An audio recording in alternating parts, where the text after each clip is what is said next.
तो भाई लोगों आज हम आए हैं चंबल के बीहड़ में, और जिन्होंने हमें बुलाया है तो हमने उनसे कहा कि हम तुम्हारे अगर बीहड़ वाले अड्डे पे आएंगे तो क्या खिलाओगे। तो उन्होंने ये हमारे लिए खाने के लिए मंगाया है। बोले हम तुम्हें ये खिलाएंगे। ये क्या है? खजला। तो बहुत ज़्यादा तो हम नहीं खाते हैं, लेकिन ये है कि इतने प्रेम से मंगाया गया तो खा लेते हैं। फिर आपको मिलाते हैं आज के अपने गेस्ट से। ये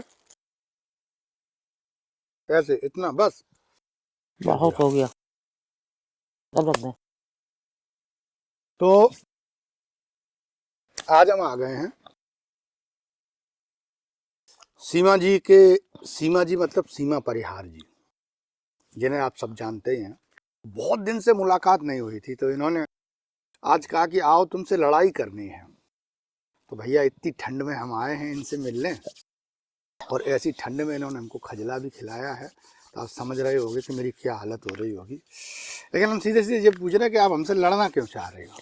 हम लड़ना इसलिए चाह रहे थे कि एक तो काफी दिन हो गए हैं और हमारी तुम्हारी फोन से बात हुई है लेकिन मुलाकात नहीं हो पाई थी। और लड़ना ये चाह रहे थे कि नई साल में पहले तुमने आज हमको मैसेज नहीं किया, क्योंकि मेरा फोन खराब थोड़ा हो गया है। तो हम अपने भतीजे का फोन चला रहे तो वहाँ में मैसेज नहीं डाल पाते हैं। तो हमने मैसेज तो किया था आपको, जब आपका फोन खराब है तो आपको मिला ही नहीं होगा। नहीं तो हमें मैसेज, सिम तो चल रही वही वाली, लेकिन मैसेज गया नहीं है। तो इस चीज पे हम लड़ेंगे। अच्छा।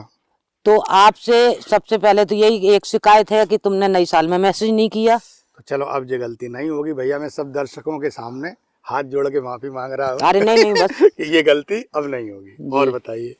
और सब बढ़िया है। काफी दिन हो गए थे, हमारे दर्शक लोग हमसे मुलाकात नहीं हो पा रही थी, तो हम ये सोच रहे थे कि अपने दर्शकों को फिर अपनी जो हमने 18 सालें जिस क्षेत्र में काटी हैं तो कभी कभी याद आ जाती है। तो हमने यहाँ पे एक थिया अपना बना लिया जंगल के किनारे, तो वहाँ पे 2-4 घंटे में बैठते हैं। तो आज आपको यहीं पे बुलाया है। तो जंगल से आपको मोहब्बत है, मतलब ऐसा आप है, जंगल नहीं छोड़ सकती हो? देखिए ऐसा है मनोज जी, जंगल इसलिए नहीं छूट सकता है कि हमारा गांव भी जंगल में है। अच्छा। भगवान ने जब हमें पैदा किया है तब भी जंगल का किनारा था। अच्छा। और फिर जब हमारा होश संभारा हमने, जब कहने का मतलब बच्चा 10-12 साल 13 का रहता है तब उसको इतना पता नहीं कि क्या शहर का माहौल का गांव का माहौल है। जब हमें समझ आई है वो जंगल में आई है। जब मैंने 18 साल जंगल में गुजारे हैं। जंगल से मोहब्बत बहुत मोहब्बत है। अब ये मोहब्बत मरते समय तक अब ये तो नहीं मिट सकती है। अच्छा। क्योंकि हम कहीं भी जाते हैं। तो अब जंगल में जी बताओ, अब भी डकैत आते? नहीं, अब जंगल में डकैत यहाँ नहीं है। जैसे यूपी और मध्य प्रदेश में अब कनौ नहीं, जो चंबल का बेहड़ है बिल्कुल शांत है। अब जैसे रही बात ये है बाहर कहीं हो तो नहीं मैं बता सकती है। यहाँ जो तुमने अड्डा बनाया है, नहीं ये तो हमारा बिल्कुल सड़क के पास ही में है, किनारे पे है। अच्छा, मतलब बीहड़ से यहाँ कनेक्ट, टहलने लेकिन हाँ टहलना टहलना बिल्कुल होता है, बिल्कुल जंगल ही में। आप ये तो देख ही रहे कि कौन तरीके से है, ये जंगल का क्षेत्र है। तो डर नहीं लगता जंगल में? नहीं। किस चीज का? सांप बिच्छू कोई काट ले? देखिए ऐसा है, वो भी बन के राजा है, उनको लिए कनो जंगल में। हमने 18 साल जंगल में गुजारी है। इतने दिन हो गए, आपने बहुत डाकुओं का नाम सुना होगा, बागियों का।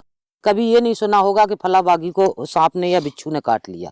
अच्छा। नहीं, ऐसा नहीं होता। तो हमें सांप बिच्छू का डर नहीं लगता है।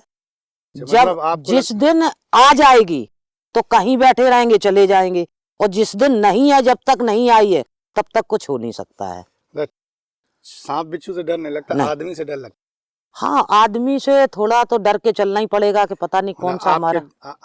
आपके जो मित्र हैं सलमान खान, उनका एक डायलॉग है जी, कि उनकी एक फिल्म का डायलॉग है कि थप्पड़ से डर नहीं लगता, प्यार से डर लगता है। हाँ, हाँ ये तो बोला है। तुमको है कि सांप बिच्छू से डर नहीं लगता, आदमी से डर लगता है। आदमी से डर लगता है, क्योंकि आदमी में भरोसा नहीं है। हम ही अभी जानवरों पे फिर भी भरोसा करते हैं। आप जैसे घर में डॉगी पालते हो तो उसको आप खाना सुबह शाम देते हो, और अगर वो दरवाजे पे है और वो इतना दूसरा आदमी कोई आएगा अपरिचित तो जरूर भूंसेगा। अच्छा। लेकिन आज की डेट में आदमी का भरोसा नहीं है। अच्छा। हाँ। तो ये बताओ सीमा जी, चलो आज हमने एक वीडियो बनाया था, आपने उस वीडियो को देख के ही बुलाया है, हमको जो लगता है कि ये जो जाति है, जाति जी, देखो, जाति में पैदा होना जी, आदमी की मजबूरी है, क्योंकि भारतीय समाज कुछ इस तरह से बटा हुआ है जी, और इस तरह से उसकी बुनावट है कि यहाँ पर आप अपना कास्ट सर्टिफिकेट भी चलता है। हाँ, नौकरी पाओगे, पढ़ाई, तो जी, उसमें आपको अपनी कास्ट दर्शानी है। अच्छा, अब कास्ट में क्या होता है कि कुछ लोग अंध जातिवादी हो जाते हैं कि अपनी जाति को लेकर मरने मारने को तैयार रहते हैं और दूसरी जाति को वो बहुत छोटा और हीन समझते हैं। तो जातिवाद से आप कहाँ तक सहमत हैं, ये बताओ जरा। देखिए, ऐसा है, हमने भी क्षत्रिय परिवार में जन्म लिया है और आज मनोज जी जिस नौबत पे है, जो हमें आज दुनिया, हमारे दर्शक ने जो अभी तक देखा है, ना हमारा जातिवाद के जरिए से हमारा जंगल में 18 सालें व्यतीत हुई हैं, हमें जाति वालों ने नीचा दिखाया है।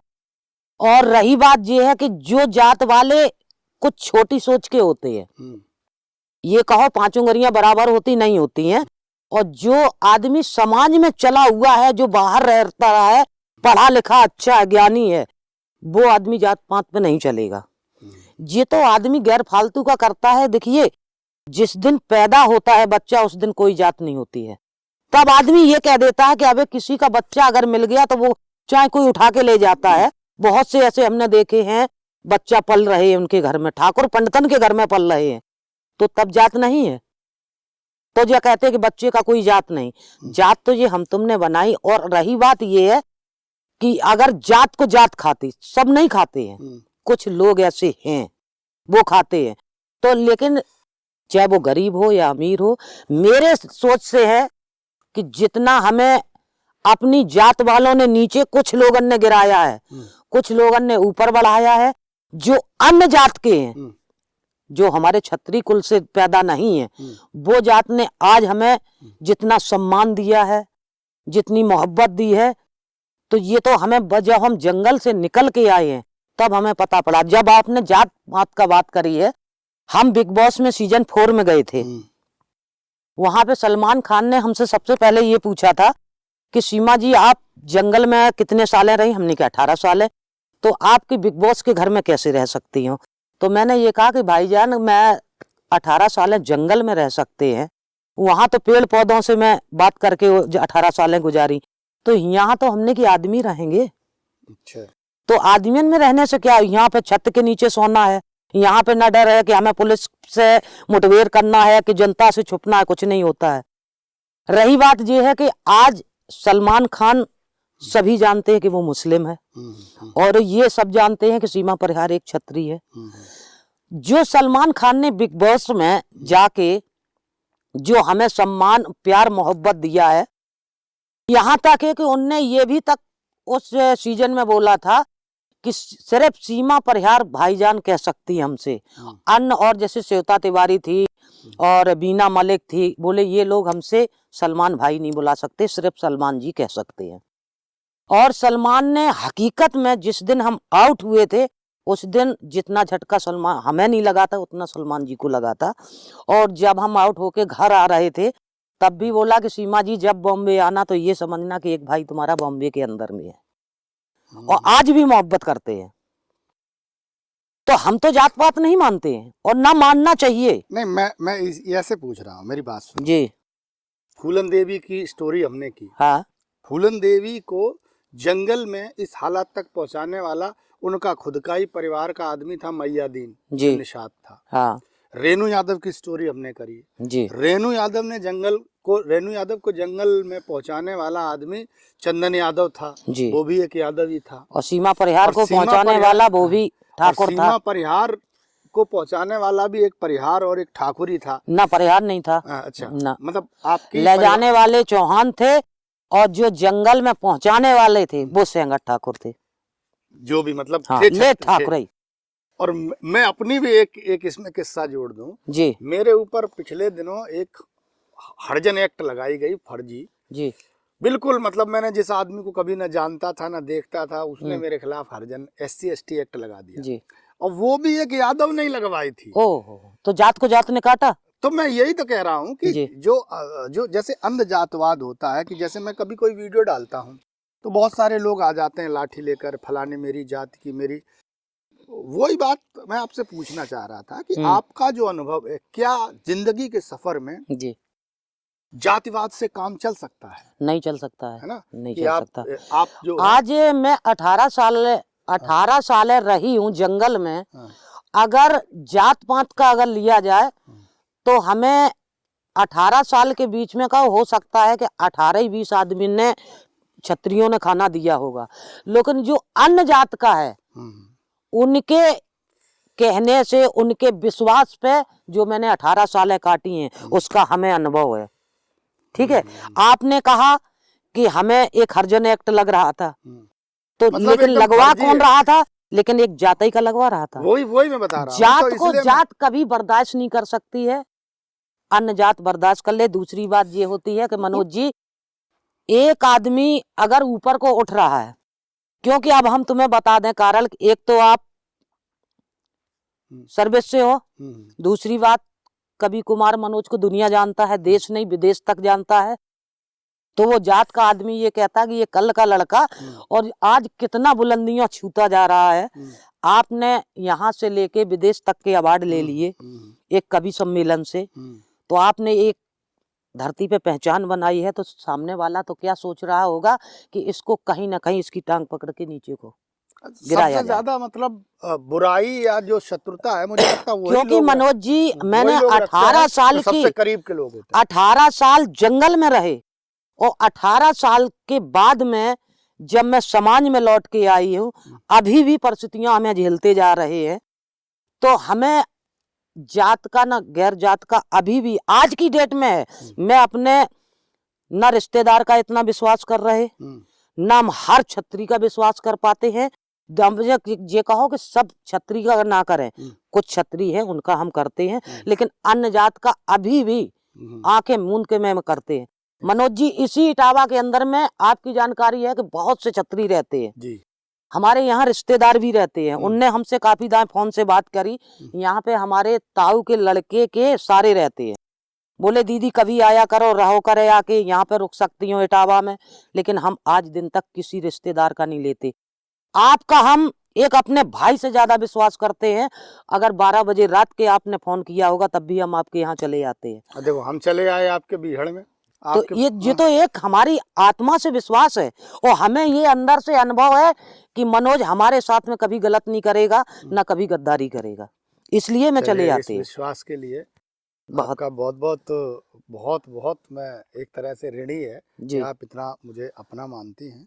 तो जाति पर ये जो चर्चा चलती है जातियों को लेकर, मैं अक्सर देखा करता हूँ कि जो सबसे करीब के लोग होते हैं जी, वो सबसे ज्यादा पीड़ा देते, बहुत ज्यादा। फिर भी हम लोग जो हैं इंसान न बनकर हमेशा किसी न किसी खांचे में बटे रहते हैं। फला जात, हम फला जात के हैं, आपने उस जात को कह दिया आपने। अब देखिए क्या है कि मेरा काम है, मैं एक वक्ता हूँ जी, मेरा काम है चीजों विषयों पर बोलना। तो जो विषय मैं पढ़ता हूँ उसके प्रमाण जो होते हैं मैं उस अनुसार बोल देता हूँ। तो लोगों को इस चीज में मतलब ऐसे लगता है जैसे इन्होंने मतलब ये जाति को लेकर कोई कमेंट कर दिया है। नहीं तो देखो ऐसा है, जो कमेंट कर रहे हैं ठीक है, आप पढ़े लिखे हो, डेली किताबें पढ़ते हो, तो आपने भी कहीं ना कहीं जब पढ़ के सुना है तभी तो आपने बोला है। सुना नहीं, पूरे प्रमाण के साथ में, तो पूरा प्रमाण के साथ में बोल रहे हो जब, तो सामने वाले को तब उंगली उठाना चाहिए कि वो प्रमाण पहले देखे कि मनोज ये सही बोल रहा है कि गलत बोल रहा है। पहले प्रमाण को उठाना चाहिए। अब बहुत से आदमी ये कह देते हैं कि ये गीता सही नहीं है, भागवत सही नहीं है, गीता सही है। तो पहले जब तक उसका अध्ययन नहीं करोगे तब तक हम आपके बात का जवाब नहीं दे पाएंगे। तो जो भाई आपसे उसमें उंगली करते हैं तो पहले वो इतिहास पढ़ के देखे। कुल मिला के आप ये मानती हैं कि आप इंसान पहले हैं जी, जाति बाद में है। इंसान पहले है, जात बाद में है। आप सुन रहे थे सीमा परिहार जी को। सीमा परिहार ने इतना लंबा जीवन, इतना मतलब मैं इनकी जिंदगी को देखता हूँ कितने संघर्षों से भरी रही होगी। आपने मेरे चैनल पर इनके जीवन के तमाम सारे किस्से, कहानियां, पूरा लगभग सब कुछ इनका पता ही है। वो सीमा परिहार जो अपने आप को छत्री कहने में गर्व महसूस करती हैं, लेकिन उनके पास जो पीड़ा का समंदर है वो भी इन्हीं के अपने सगे संबंधियों द्वारा है। बिल्कुल बिल्कुल। तो मेरा मानना है कि सबसे पहले हम सबको एक अच्छा इंसान बनना चाहिए, बाकी सारी चीज़ें तो दुनिया में होती रहती हैं। आप अच्छे इंसान बनेंगे तो ये पूरी दुनिया आपको स्वीकार करने के लिए तैयार है। तो बहुत बहुत धन्यवाद, थैंक यू। और मिलते हैं अगले वीडियो में, तब तक बने रहिए मेरे साथ।